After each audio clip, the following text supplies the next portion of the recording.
예수께서 즉시 제자들을 재촉하사 자기가 무리를 보낸 동안에 배를 타고 앞서 건너편으로 가게 하시고 우리를 보내신 후에 기도하러 따로 산에 올라가시니라. 저물매 거기 혼자 계시다니. 배가 이미 육지에서 수리는 떠나서 바람이 거스름으로 물결로 말미암아 고난을 당하더라. 밤 사경에 예수께서 바다 위로 걸어서 제자들에게 오시니 제자들이 그가 바다 위로 걸어오심을 보고 놀라 유령이라 하며 무서워하여 소리 지르거늘 예수께서 즉시 이르시되 안심하라. 나니 두려워하지 말라.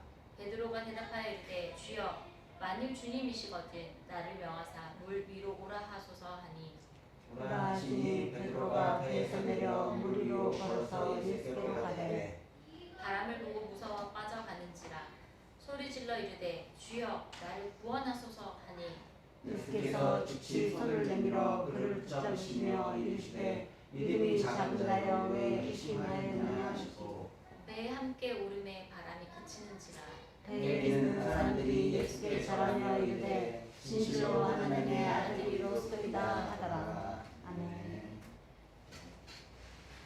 이 말씀은 저희가 잘 알고 있는 본문 말씀입니다. 베드로가 무리를 걷는 그런 기적적인 사건이죠. 이 사건이 있기 바로 직전에 어떤 일이 일어났냐면 예수님께서 많은 무리들 오병이어 사건이 바로 이 앞장에 일어나요. 5천 명을 먹이시죠. 근데 수로만 5천 명이 거의 2만 명이나 되는 그 많은 사람들 하나님께서 예수님께서 보리떡 5개와 물고기 2마리로 먹이십니다. 많은 무리들이 예수님께 말씀을 듣고 또 말씀도 너무 좋았지만 육적인 것도 채워주시는 그 사건들을 보고 예수님 너무 대단하시다. 예수님 우리의 왕이 되어야 된다. 우리 정치의 지도자가 되어야 된다. 사람들이 무리들이 수근수근 거렸을 거예요. 그리고 그 자리에 있었던 제자들도 또한 와 우리 주님 진짜 대단하시네. 진짜 진가를 보여주시네. 라고 기분이 너무 좋았을 거예요. 기분이 좋은 정도뿐만이 아니라 우리가 섬기는 예수님, 선생님이 이런 능력자시라니 와 믿고 맡겨도 되겠네. 우리 먹을 것과 입을 것 걱정 없겠네. 그 바람에 제자들 또한 어깨가 으쓱했을 거예요. 그리고 무리들이 제자들에게 와서 와 너무 멋지다. 선생님 너무 멋지다. 너무 좋겠다. 선생님이 제자라서 너무 좋겠다. 아마 이렇게 열광했을 거예요. 그런데 그 열광 이후에 예수님께서 뭐라고 말씀하셨냐면 예수께서 즉시 곧바로 제자들 재촉했어요. 얘들아 함께 모여. 뭐라고 했냐면 그리고 나서 뭐라고 했냐면 모여 하라고 하시고 그 오병이어 있던 그 5천 명이 거의 2만 명이 가까이 되는 무리들을 보내셨어요. 다 이제 집으로 돌아가십시오. 빨리빨리 보내셨어요. 그리고 제자들도 우와 오병이어 사건이 축제로 벌어지고 기분이 좋았을 그 당시에 제자들 재촉해서 뭐라고 하셨냐면 배를 타고 너네 빨리 건너편으로 가. 그냥 내몰아 치셨어요. 보통 이러한 사건이 일어나고 기적이 일어나고 좋은 일이 일어난다면 야 뒤풀이 해야지. 우리 좀 더 여운 남겨야지. 축제 해야지. 자 이제 으쌰 이러면서 이제 더 많은 무리들이 와서 먹을 거야. 더 많은 무리들이 예수님 믿을 거야. 자 이제 나만 믿어. 이렇게 해야 정상인데 예수님께서는 제자들 탁 재촉해가지고 너 빨리 뭐야 그리고 즉시 바로 배를 태워서 빨리 가 하고 그 자리를 떠나게끔 말씀하셨어요. 거기서 받은 영광, 기쁨, 그 누리려고 했던 그 모든 인간적인 것들을 예수님께서 제자들을 막으셨어요. 아셨기 때문에. 왜냐면 그렇게 되면 시험에 빠진다는 것을 분명히 잘 알고 계셨던 예수님께서 제자들을 보호해 주신 거죠. 제자들이 영적으로 우리 묶어서 너네 빨리 배를 건너가 하시고 나서 예수님께서 무리를 보내셨어요. 자 이제 돌아가십시오. 하시고 나서 예수님께서 뭐 하셨냐면 기도하러 따로 산에 올라가시네. 그리고 저물매 거기서 혼자 계시는 거예요. 예수님은 그런 놀라운 사건과 기적을 행하신 이후에 본인은 제자들 끝까지 보내시고 혼자 거기서 한적하게 기도하셨어요. 꼭 겟세마네 기도와 또 좀 비슷한 느낌이 들어요. 겟세마네 기도는 이제 본인이 십자가를 지시기 위해서 고난과 고통과 순환을 겪기 위한 인내의 기도를 싣고 이번에는 그 영광을 자기가 독차지하지 않고 겸손하게 하나님께 올려드리는 그 기도를 아마 하시지 않았을까 생각합니다. 제자들은 아무것도 모르고 배에 탔어요. 예수님이 가라고 막 재촉하시고 막 성을 내셨겠죠. 빨리 가 빨리 가 이러셨겠죠. 그리고 제자들이 24절 보면 배가 이미 어떻게 해요? 육지에서 떠났어요. 떠나서 뭐라고 되어 있냐면 보실게요. 24절 배가 이미 육지에서 수지나 떠나서 육지에 가까이 갈 수도 없고 배에 그냥 떠 있는 거예요. 바다에. 그러면서 가니 그리고 바람이 거스름으로 물결로 말미암아 고난을 당했다고 했어요. 이미 예수님이 없는 그 배에 제자들이 타고 있었고 그 배는 바람이 불었어요. 그리고 물결이 일어나서 어떻게 제자들이 이미 고난을 당하고 무서워 떨고 있었을 그때였어요. 이 사건을 보기 전에 보면 바람이 일어서 제자들이 무서워했더라. 그리고 베드로가 물에 빠졌더라. 우리는 이미 이 내용을 알고 있으니 그럼 그때 바람이 불어오는 거 아닌가 했지만 아니에요. 예수님이 나타나기 이전부터 바람이 이미 불기 시작했고 그 바람으로 인해서 배에 탔던 그 제자들이 무서워서 떨고 있었어요. 어떻게 있죠. 그리고 나서 뭐라고 되어 있냐면 25절에 밤 사경에 사경이라고 하는 것을 찾아보니까 로마식으로 계산을 하면 새벽 3시부터 6시 그 사이에 예수님께서 바다 위로 걸어서 제자들에게 오시니라고 했어요. 이미 제자들 먼저 보내시고 예수님은 그 자리를 다 정리하시고 집회의 자리를 정리하시고 그리고 기도로 다 마무리하시고 예수님 정리하시고 이제 제자들에게 뒤쫓아가시는 거예요. 능력 있신 예수님께서 어떻게 해요 지금 밤에 쫓아가려니 물 위로 지금 걸어가시는 거예요. 물 위로 걸어서 제자들이 오시니 26절에요. 제자들이 그가 바다 위로 걸어오심을 보고 놀라 유령이다 하면서 무서워서 소리를 지르는 거예요. 그렇죠. 밤 새벽 3시, 6시에서 뭐 보이지도 않아요. 그리고 맑은 바다가 바람이 일어요. 마음도 너무 무서워요. 두려워요. 그런데 뭔가가 물 위로 걸어와요.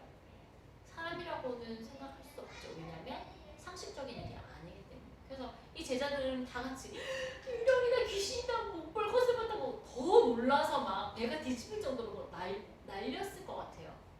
그냥 그것을 보지 않았어도 이미 그들이 고난을 당하고 어렵고 힘든 상황인데 말도 안 되는 상황이 누군가 같이 걸어오니 당연히 뭐 귀신이다 유령이다 라고 소리를 질렀죠.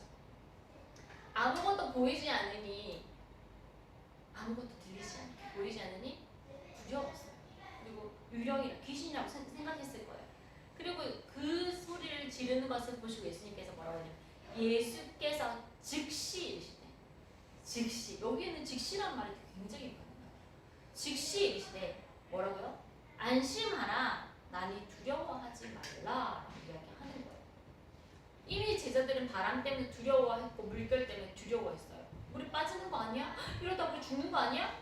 걱정하고 있을 때 또 뭔가가 나타나서 더 무서웠어요. 그런데 예수님께서 뭐라고 말씀하시는 다른 버전을 보면 힘내세요. 나예요 나니까 두려워하지 마세요. 제자들에게 이렇게 말씀하시는 거예요. 형체는 유령이고 물 위를 걸어오는 건 너무 무섭고 신기하고 의아하지만 목소리는 너무 익숙한 거예요. 제자들이 다 알았어요. 함께 예수님과 먹고 자고 했기 때문에 매일매일 예수님의 목소리를 들었기 때문에. 그런데 그 당시 예수님이 배에 없었죠. 그래서 두려웠어요. 그러나 목소리만 듣고 나 안심해라 두려워하지 말아라 나다 라는 말씀을 듣고 나서 제자들은 안심했을 거예요. 예수님이시네 괜찮네 하고 휴 하는 그 사이에 베드로는 참지 못해요. 수지자 베드로가 뭐라고 해요? 가만히 있으면 그냥 중간이라도 간다고 하는데 베드로가 또 나서요. 뭐라고 해요? 베드로가 주여 만일 주님이시거든 나를 명예해서 주님처럼 물 위로 오라고 하소서. 기적을 보고 예수님 그 놀라운 이적을 지금 보내면 풍랑이를 막 걸어오는 예수님 보면서 바람과 풍랑을 다스리는 예수님 나도 예수님이 제자인데 예수님이면 나도 그렇게 해주세요. 나도 예수님처럼 저렇게 되고 싶어요. 우리 마음속에 다 그런 마음 있잖아요. 뭔가가 이렇게 기도하면 탁 낫고 기도하면 뭐 뭔가가 다 열리고 기도하는 응답대로 되고 그렇게 하기를 원하는 우리 마음이 또 베드로의 마음과 같지 않을까 싶어요. 베드로도 이 예수님을 보고 나서 예수님, 이제 예수님인지 알았어요. 저 명에서 예수님처럼 저도 바다 위를 걷게 해주세요 라고 했더니 예수님께서 아무 말씀하지 않으시고 뭐라고 했냐면 딱 한마디에 오라 오라 베드로야 너 와 come 이렇게 이야기하시는 거예요. 예수님이 있는 그 자리에 베드로가 오라고 하니 베드로가 배에서 내려 물 위로 걸어서 예수님을 가대라고 했어요. 그런데 저희가 지난주에 이 말씀을 또 같이 들었는데 베드로가 물 위를 지금 물 위에요. 그리고 물 위에요. 그리고 배에 탔어요. 그러면 예수님 저 오라고 하세요. 와 했을 때 우리가 여기 바닥이면 근데 이렇게 낸다고 해요. 그죠? 바닥이면. 근데 지금 어디에 물 위에요. 그러면은 어떻게 해요? 그냥 이렇게 내리는 게 아니라 물에 한번 빠져 이렇게 툭 내리거나 뛰어들었을 거예요. 이 베드로는 그렇게 물에 뛰어내릴 수 있었던 것은 뭐예요? 목소리를 듣고 예수님인 것을 분명히 확신하고 믿었기 때문에 배에서 뛰어내렸어요. 보트에서 내렸어요. 그런데 어떻게 해요? 발이 물 위로 예수님과 똑같이 걷게 되는 거예요. 와 신기하네. 와 기적이네. 와 나도 예수님처럼 이런 놀라운 능력인데. 와 대단하다. 베드로가 어땠을 것 같아요? 정말 황홀했을 것 같아요. 와 내가 이런 일을 겪다니. 이거는 마술도 마법도 아니잖아요. 정말 예수님이 주시는 그 예수님이 행하고 있는 그 능력이 그대로 베드로에게 동일하게 지금 임하고 있는 거예요.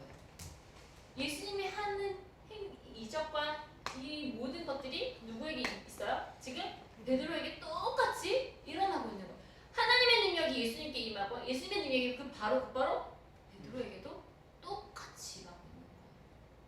근데 우리는 그것을 보고 베드로 빠졌다 이 사건만 보고 베드로 믿음 없네 라고 생각하지만 한편으로는 그 배에 있는 베드로 제자들 중에 제일 믿음이 있었던 사람이 아닌가 싶어요. 그렇기 때문에 예수님 저도 가라 오게 해주세요. 그리고 무리를 걸었어요. 예수님의 제자 중에 무리를 걸은 사람은 베드로밖에 없어요. 왜요? 자기가 예수님께 그렇게 하게 해주세요. 믿음으로 도전을 했고 예수님께 그걸 간구했고 예수님 그것을 허락하셨고 무리를 걸었어요. 우와 이거나 무리를 걷는 베드로가 우와 신기하게 걸었는데 잘 알고 있듯이 어떻게 됐어요? 30절에요. 바람을 보고 무서워 빠져가는 지가 걸었어요. 근데 우와 너무 신기하다 하는데 옆을 딱 보니까 뭐예요? 바람이 부는 거예요. 그런데 그 바람은 갑자기 불었나요? 갑자기 분 것이 아니었어요. 이미 예수님이 오기 전부터 바람이 불어서 제자들이 그 배에 탔던 사람들이 우리 어떡해 발 빠지는 거 아니야? 두려워하고 있었던 그 상태였어요. 그리고 예수님께서 뭐라고요? 안심하라 아니 두려워하지 말아라 하고 두려워하는 그 음성을 듣고 하지 말라는 음성을 듣고 베드로가 물에 걸었죠. 그런데 다시 또 뭐예요? 바람을 부으니 어떻게 돼요? 주주주주주주 베드로가 빠져나왔어요. 우리 이거 있었는데 예수님께서 이렇게 밤에 걸어오신 사경에 걸어오시는 분 봤어요. 제자들은 뭐라고 생각했어요? 우와 인병이다 무섭다 다 두려워했을 때에 베드로가 예수님 저도 걷게 해주세요 라고 걸었죠. 그 풍랑을 일으키는 그 예수님, 그 풍랑을 잠잠케 하시는 그 예수님 이렇게 예수님께서 무리를 걸으시고 베드로 또한 이렇게 예수님께 걸어가고 있었을 때에 뭐예요? 이 바람을 보고 무서워서 베드로 물에 빠지고 있는 그때였어요. 빠져가는지라 한꺼번에 푹 가는 게 한꺼번에 푹 빠진 게 아니라 우리 같으면 배에서 뛰어날 때 그냥 이미 빠졌잖아요. 근데 그게 아니라 물을 걷다가 바람을 보니 무서워서 점점 지금 물에 가라앉고 있는 상태예요. 그래서 이제 소리를 지르죠. 뭐라고요? 주여 나를 구원하소서. 나 살려주세요. 저 죽을 것 같아. 살려주세요. 이거 예수님 저 구해주세요. 구원해주세요. 건져주세요. 막 소리 지르는 거예요. 그랬더니 예수님께서 어떻게 하시냐면 너 어디 믿음 있는 거 한번 보자. 그래 너 대공원에 너 어떻게 하나 보자. 약간 아니라 예수님께서 어떻게 하셨냐면 여기서도 예수님께서 즉시라고 하시거든요. 즉시 손을 내밀어 그를 붙잡으시며 이르시되 믿음이 작은 자여 왜 의심하였느냐라고. 이렇게 물에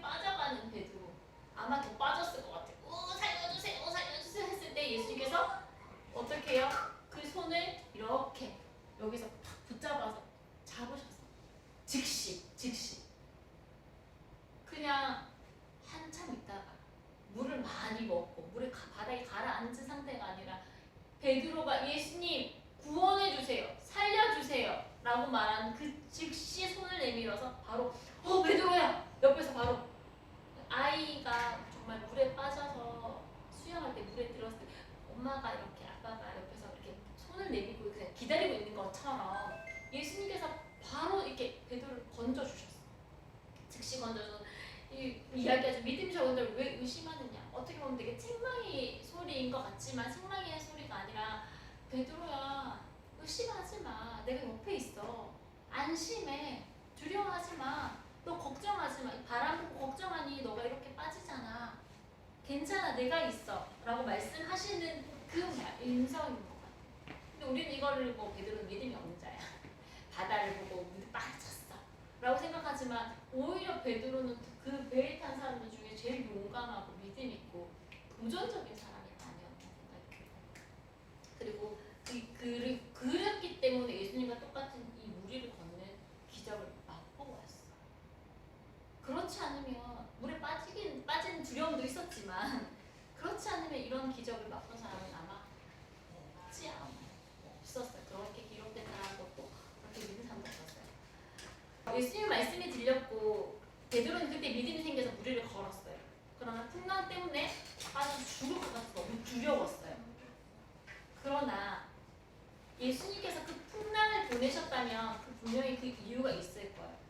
제자들에게 풍랑을 보내시고 그 풍랑 때문에 베드로야 제자들아 이 풍랑 때문에 너희가 죽지는 않아.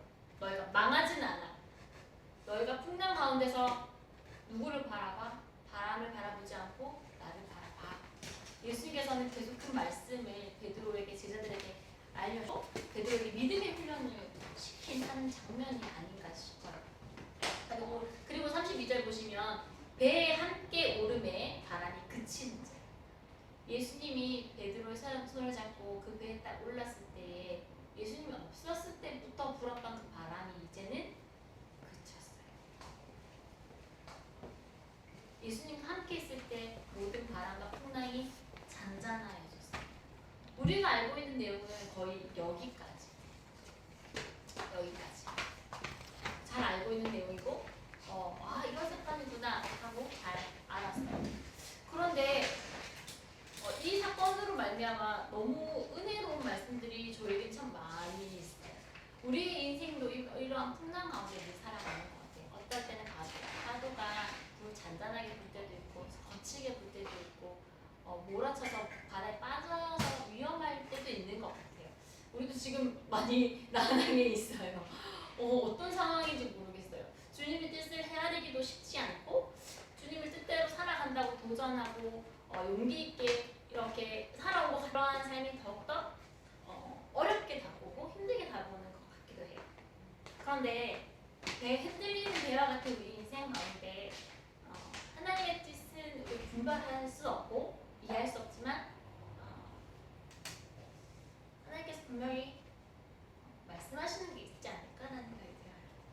이 사건을 통해서 하나님께서 우리에게 주시려고 하는 메시지가 있지 않을까? 그러나 그건 잘 모르겠어요.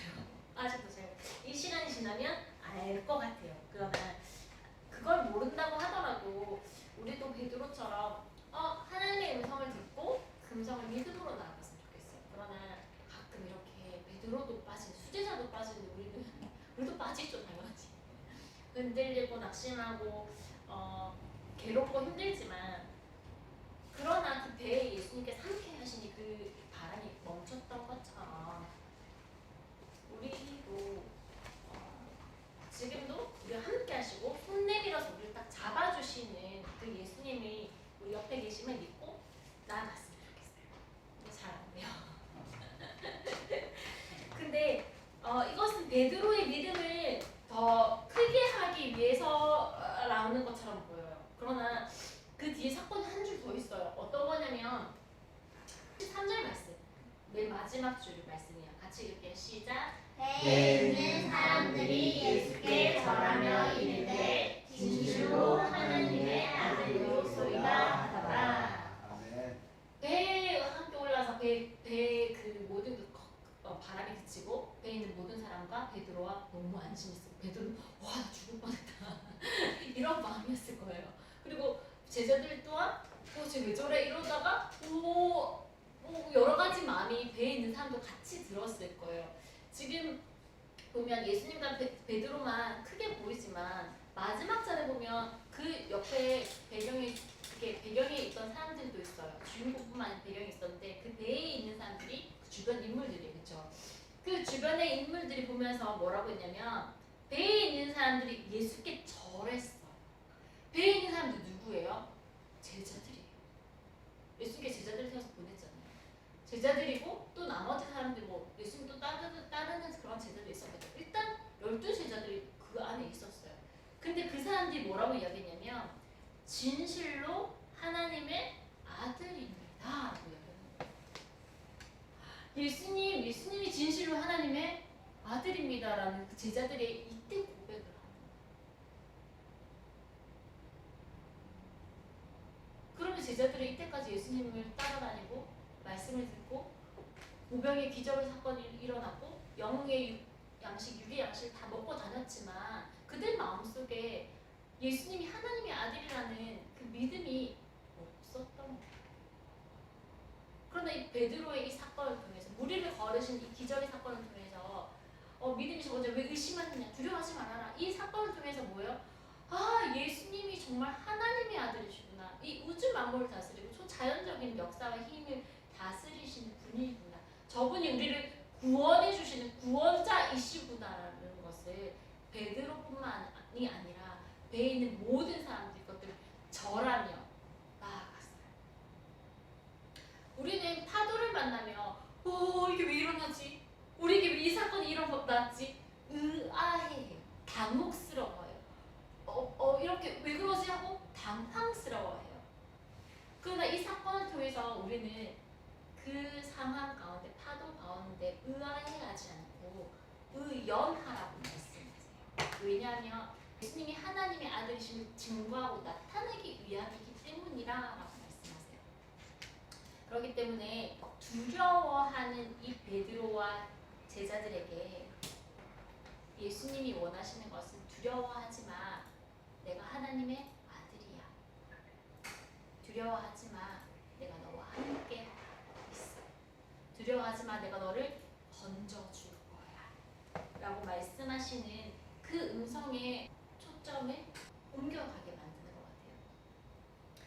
저희가 많이 생각하면서 이야기를 해봐요. 우리 이 상황이 정말 바다에 빠져서 정말 끝나는 거 아닐까? 절망 가운데 있는 거 아닌가? 그럼 우리는 이렇다 치고 우리는 예수님 믿으니까 괜찮은데 믿지 않는 사람들이 이 상황을 보면 뭐라고 이야기할까? 좀 두렵고 걱정된다 라고 생각이 들었어요. 그런데 이 33절 말씀 보면서 조금 용기를 얻고 믿음 얻고 예수님을 모르는 사람들이 우리 사건을 통해서 분명히 예수님이 하나님의 아들이심을 알게 될 거야. 하나님은 그걸 원하셨기 때문에 우리를 이 자리에 보내신 거야. 꼭 우리의 믿음 플러스 주변에 있는 많은 사람들이 예수님이 정말 하나님의 아들이시고 구원자이심을 알게 하시기 위한 사건임을 우리가 고백하기 위해서는 우리가 정말 믿음으로 하나님께 더 나아갔으면 좋겠다는 생각이 들어요. 그러면서 우리 주변에 있는 모든 사람들이 하나님이 구원자이시고 하나님이 예수님 우리의 생명을 주시는 분, 또 예수님 하나님의 아들임을 고백하는 놀라운 사건들이 일어났으면 좋겠어요. 아직 일어나지 않았지만 일어나리라 믿으며